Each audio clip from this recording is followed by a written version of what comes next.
Aloha and welcome to the Kupuna Wiki Radio Show. This month we are talking about Kupuna services, and in studio we have Rachel Yamashita, who is the Senior Center Program Director of Moiliili Community Center.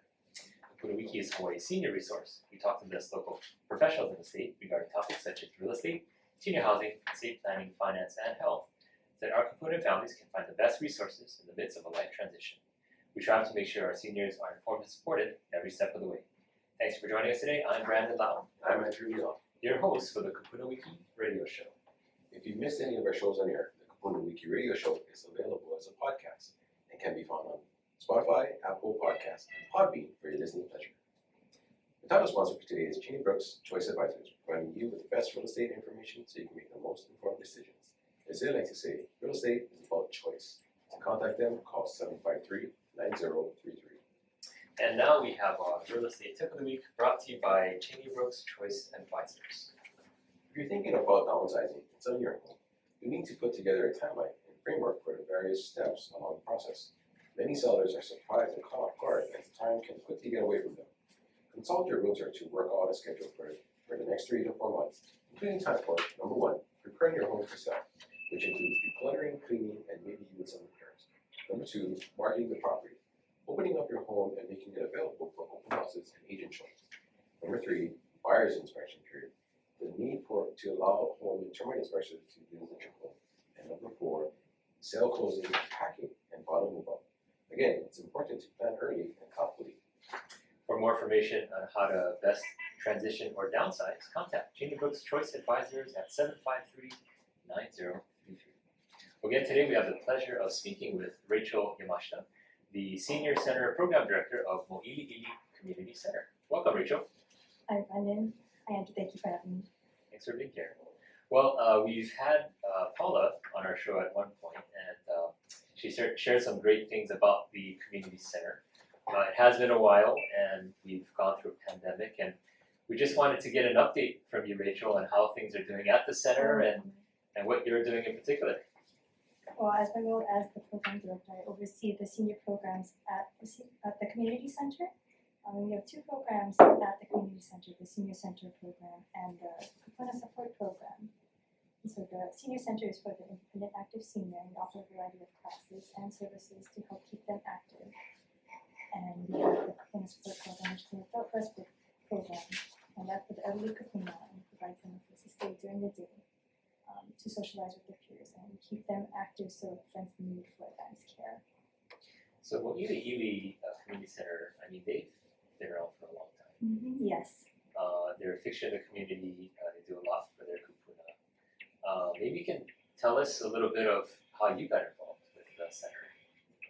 So actually, as far as getting involved with the community center, I had just come back from the mainland and I moved back here in Hawaii. And my mom had mentioned to me that, hey, I just heard that there's this job opening for the Kupuna support program director position, and she thought that it would be a good fit for me, and so I tried it out, and then that's how got I it. yeah. And so you start off in Kupuna support. Yes. And what is it about that role that really grabbed your attention? It was about helping take care of the Kupuna. It was since it was a daycare sort of environment, like you just helping take care of the seniors during the day. In some ways, it was similar to as far as like taking care of children, because I guess at that point, at that stage in their life, as far as interests, like keeping them active. We do coloring pages, memory games, bingo, things just to keep them entertained. And interestingly enough, I guess on some level, we know that the Kupuna and the seniors benefit from programs like these, but you don't actually realize it until you actually work with them and you realize how much of an impact it has on their lives and how much it helps them.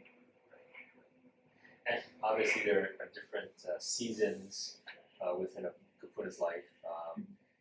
They may be some may be in a more active season where they're actually in their second wind of a new career, and they're volunteering, they're involved And of course, some of them may be in the latter portion of their kapuni years where they are, ready to just kind of relax and enjoy the activities of a senior center. Right? So tell us who actually comes to the senior center on a regular basis, and what are some of the, I guess, interests they have? Well, actually, our demographic, we have seniors ranging from 60 to like 100 attending the That's center. great. That's a good sign. Yes. Longevity. Yes. And some of the classes that we offer in the senior center, we have Tai Chi, we have a program called Rhythm and Life, and that is an exercise program. And we have recreational classes such as card games, karaoke, just sumie, which is a Japanese calligraphy art. And so it's a variety of classes to keep them entertained, and we also offer services such as telephone reassurance, so those who are at home and just want to make sure that someone, make sure that they're okay, we have someone call them each day just to make sure they're fine. For seniors that need help with grocery assistance or medical assistance, we have an assisted transportation service. And then we also serve as a Meals on Wheels site for Meals on Wheels, and provide hot lunches to seniors that need that during the day. Now, a lot of the people who come to the senior center, are they from that vicinity, or do a lot of them get kind of bussed in? How does that work? We do have a lot in the vicinity, but we do get a lot outside as well, and it's pretty much via word of mouth. Right. So how far, I guess, would be the furthest out? That's something. Let's see, because I've seen some people, I guess, from Kaneohe, and there's others from Pearl City. Okay. Yes. All their friends, right? They just want to hang out. Yes, they just want to hang out. It's a place to hang out and socialize. And it's great that we're having you on the program because, in terms of overall types of kapuna services, it's nice to have a community-based service, right? And so maybe you can share with us how you get a lot of your funding for these programs. So for the senior center, we are funded by the city and state, so we do get grants. Okay. And as for the kapuna service, that is actually a fee for service. Okay. But it covers the activities, lunch, snack, and we do offer transportation for that service as well. Okay. The transportation is only for the nearby areas. So it's kind of the basic operation. They're supported by the city, but for the actual kapuna support, that's an added fee for the people who participate. Mhm. Yeah. Is there a general cost for that? So like I said, for the kapuna support program, that is the cost. For the senior center, there is no cost, though we do have suggested donation amounts per class, and that's up to the senior. The only thing that we do require is that they become members of the community center, and that's an annual fee of $40. Wow. It's like 2 months of some video subscription or something. So it's very, very expensive. Well, that's great, and what do you love about the senior center personally? Just from being there for a handful of years. Well, it's mostly knowing that it does help make a difference in their lives, but also everybody's just so nice, the staff and the seniors. And it's just again like a community environment that vibe. And, everybody's family, everybody's helping each other out. Yeah, that's awesome. Well, Rachel, when we come back, I want to hear more about how you folks are kind of reactivating things at the senior center now that we're in the vaccination period. And maybe you can share some things that you want to get the word out about regarding activities or ways that other people can get involved. So we'll talk more about that right after this commercial break. Welcome back. If you're just joining us, we're speaking with Rachel Yamashita. She's the Senior Center Program Director of Moiliili Community Center. And right before the break, we kind of touched upon some of the programs available. So obviously last year, with COVID, a lot of things had shut down. Now that things are starting to open back up, are you seeing more of the seniors coming back to the center? Well, as of right now, because of the concern with COVID, we haven't quite opened up the senior not center yet. Okay. But we do have interest. We have people calling and asking if people will open up. Okay. So how are you folks operating at this time? Since they're not back physically yet, are you guys doing things virtually? Yeah, so during the pandemic, we had some of our volunteer instructors, they stepped up and they decided to do the classes via Zoom. And so they've been offering it to our seniors. And what we've also been doing is we've been reaching out to the seniors just to make sure that, they know that they aren't forgotten and that we keep in contact with them. So we've been doing monthly calls. And then we've also been keeping in touch with them via email, just letting them know what's going on and if there's any news. So Rachel, when are you folks planning to start ramping up again in person? It's hard to say with the pandemic. Maybe at the earliest, maybe June, I think. We just want to make sure everybody's safe. And I know with the efforts of the vaccination, more and more seniors are able to get the vaccination. Are you folks doing anything to help get the seniors, more seniors vaccinated? Meaning, are you folks opening opportunities for them or anything in the works? Well, we're just letting them know that that option is available, and if they call and ask for help scheduling an appointment, we do offer that assistance to them. So you're looking at probably like the second half of the year, hopefully to get things back rolling again. Yes. And then at that time, are you, I'm assuming not all the kids are gonna start right away, but you kind of inching them back in. But yeah, it's going to be sort of an inching type of thing because I think even when we do start back up, we're going to try and social distance, and that unfortunately it limits how many people can attend at a time. So we're going to work on it as far as how we bring everybody back. Rachel, I'm curious. There are various senior centers throughout the state. Do you folks have a similar calendar that you work off of that is going to help you folks out to come back around the same time? Well, so here's the thing as far as the communities, our community center. Because the other senior centers, I think they're like a dedicated senior center, whereas ours is a community center. Our community center actually started off as a Japanese language school for kids, and that's actually our main focus as a community center. So we also have programs for the kids as well.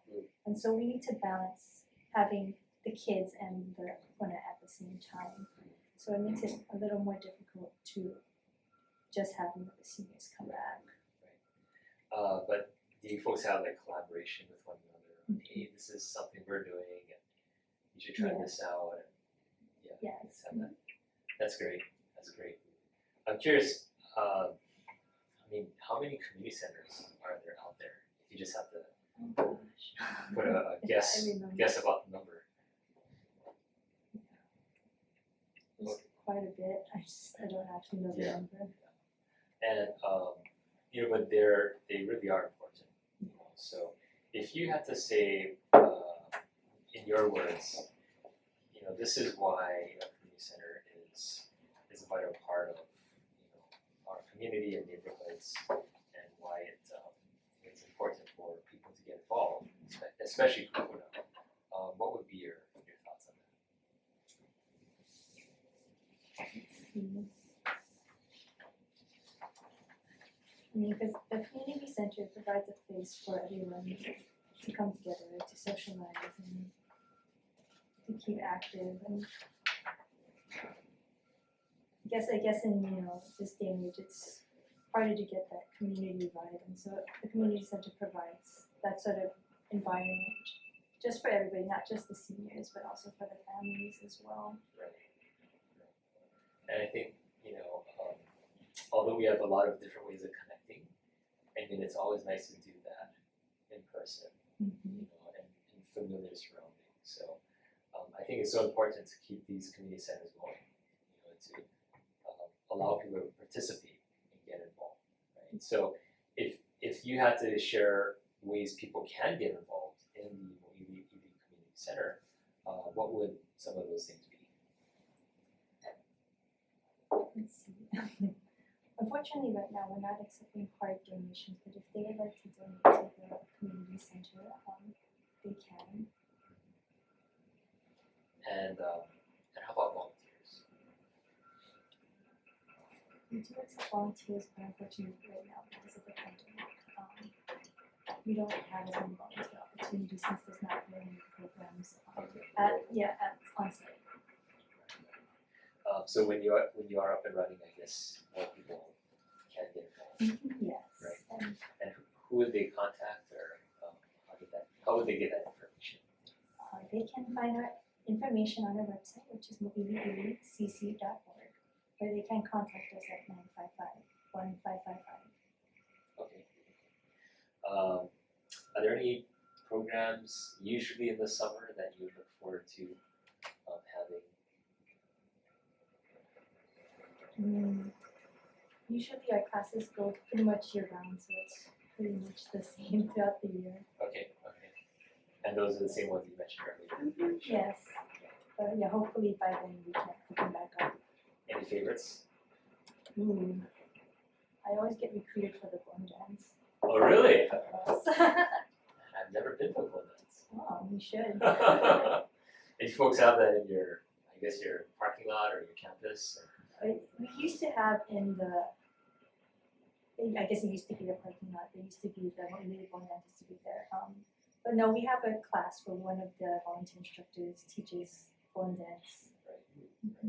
And being that originally it was related to being a language school, a Japanese language school, that's very fitting for that type of activity. So there's still Japanese language classes that happen that both young and old can participate. Thanks to all the participants who called in to answer last week's trivia question. And the question was, what high school did former President Barack Obama graduate from in 1979? And he graduated from Punahou. Go Puff and Blue. And now this week's Kupunoki trivia question is brought to you by Chainbrooks Choice Advisors and sponsored by Rachel Yamashita with the Moiliili Community Center. On Fridays, at the beach in front of the Royal Hawaiian Hotel in Waikiki, visitors can participate in a sunrise cleansing ceremony for the body, mind, and spirit to inspire happiness and vitality. Participants immerse themselves in the calming morning water, accompanied by Hawaiian chants and in the light of the rising sun.